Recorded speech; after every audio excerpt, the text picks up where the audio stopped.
మరణించిన వారికి తిరిగి ప్రాణం పోసేలా ప్రపంచవ్యాప్తంగా ఎన్నో పరిశోధనలు జరుగుతూనే ఉన్నాయి. ఇప్పటి వరకు ఏది విజయవంతం కాలేదు. కారణం మరణించిన వ్యక్తి మెదడును కాపాడుకోలేకపోవడమే. అయితే చైనాలోని ఫుడాన్ యూనివర్సిటీ పరిశోధకులు క్రయోజెనిక్ ఫ్రీజర్ వ్యవస్థను అభివృద్ధి చేశారు. మరణించిన వారికి ప్రాణం పోయాలన్న ఆశలకు కొత్త ఊపిరిని పోశారు.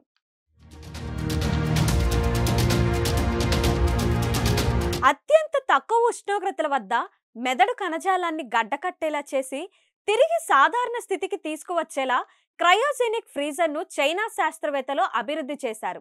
దీనికి మేడీ అని పేరు కూడా పెట్టారు.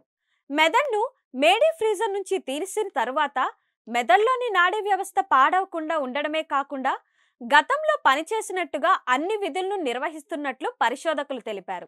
చనిపోయిన మనిషిలోని అన్ని అవయవాలను నిర్దిష్ట ఉష్ణోగ్రతలు ఉన్న క్రయోజెనిక్ ఫ్రీజర్లో పెట్టి ఎన్నేళ్లైనా భద్రపరచవచ్చు. అయితే మెదడును అలా భద్రపరచడం కుదరదు. దీనికి కారణం మెదడు కణజాలం 80% మేర నీరుతో నిండి ఉండడమే. దీంతో ప్రత్యేకమైన క్రయోజెనిక్ ఫ్రీజర్ అవసరం ఏర్పడింది. మరణించిన మనిషికి పునఃప్రాణం పోసే క్రతువులో ఇదో కీలక మైలురాయిగా అభివర్ణించొచ్చు.